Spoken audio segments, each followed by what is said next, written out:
सोचिए, अगर किसी मंदिर में स्थापित भगवान की मूर्ति हर अमावस्या को खून के आंसू बहाए, तो क्या आप उसे आस्था मानेंगे या किसी अनदेखी सजा का संकेत? ये कहानी है उत्तर भारत के एक छोटे से गांव कालीपाटी की, जहां एक प्राचीन मंदिर, एक रहस्यमयी पुजारी और एक ऐसी मूर्ति है जो सिर्फ अमावस्या की रात रोती है। लेकिन क्यों? इसका जवाब जब गांव वालों ने ढूंढना शुरू किया तो उन्हें खुद पर से विश्वास उठ गया। कालीपाटी गांव चारों ओर से जंगलों से घिरा था। वहां एक सैकड़ों साल पुराना शिव मंदिर था, जिसे गांव वाले नागेश्वर धाम कहते थे। यह मंदिर बहुत ही शांत और चमत्कारी माना जाता था। लेकिन एक बात अजीब थी, मंदिर का गर्भगृह हर महीने सिर्फ एक दिन, अमावस्या की रात को खुलता था। गांव में एक ही पुजारी था, बाबा दिव्यगिरी, जो कभी गांव से बाहर नहीं जाते थे। उनका चेहरा हमेशा गंभीर और आंखों में डर सा झलकता था। एक दिन गांव में एक युवा पत्रकार आरव पहुंचा। उसे इस मंदिर और इसके रहस्य के बारे में किसी ने बताया था। वो इसे स्टोरी समझकर आया था, लेकिन जो उसने जाना वो पत्रकारिता से कहीं आगे था। आरव ने बाबा से मंदिर के बारे में पूछा, लेकिन उन्होंने सिर्फ इतना कहा, यह सिर्फ मंदिर नहीं है बेटा, यह पाप और प्रायश्चित का केंद्र है। जो यहां देखा वो अक्सर अपनी आंखें खो देता है। आरव और भी उलझ गया। उसने गांव के कुछ बुजुर्गों से बात की तो किसी ने बताया कि कई साल पहले यहां एक बाल ब्रह्मचारी संत ने तपस्या की थी। कहते हैं उस संत ने ऐसी सिद्धि पाली थी कि भगवान स्वयं प्रकट हुए थे। लेकिन फिर अचानक एक दिन उस संत को मंदिर में ही जिंदा जला दिया गया, और तब से हर अमावस्या को मूर्ति रोने लगती है।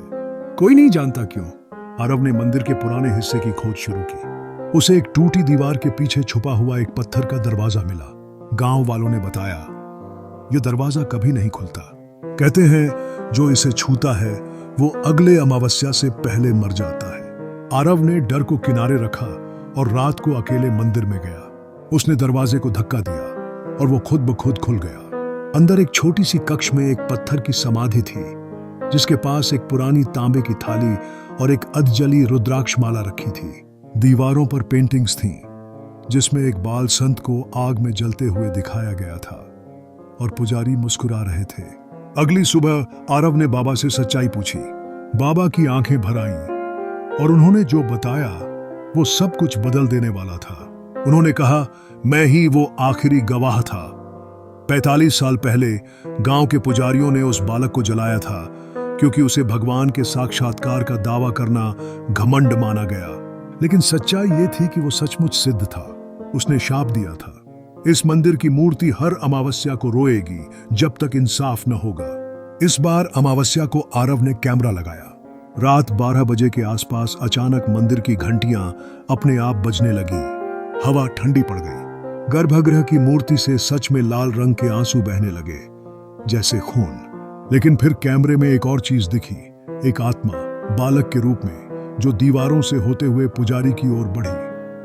बाबा दिव्यगिरी जोर से चिल्लाए और वहीं गिर पड़े। बाद में पोस्टमार्टम में बाबा की आंखों में जलन और दिल फटने की बात सामने आई। बाबा की मृत्यु के बाद मंदिर को आम लोगों के लिए पूरी तरह खोल दिया गया। आरव ने वो वीडियो पूरे देश में फैलाया, और कई धर्मगुरुओं ने माना कि उस संत को अनजाने में मार दिया गया। अब हर अमावस्या को मंदिर में सद्गीत और हवन होता है, और कहा जाता है कि मूर्ति अब कभी नहीं रोती। लेकिन गांव वाले आज भी कहते हैं, कभी कभी रात को मंदिर से कोई बालक की हंसी आती है, जैसे वो संत अब निश्चिंत हो गया हो। क्या आप मानते हैं कि भगवान के स्थान पर जब अन्याय होता है तो खुद ईश्वर भी चुप नहीं रहते? क्या आपने कभी किसी चमत्कारी मंदिर का रहस्य जाना है? हमें कमेंट में बताएं, और अगर आपको ये कहानी पसंद आई हो तो वीडियो को लाइक और शेयर जरूर करें। और हाँ, ऐसे ही और रहस्य जानने के लिए चैनल को अभी सब्सक्राइब करें।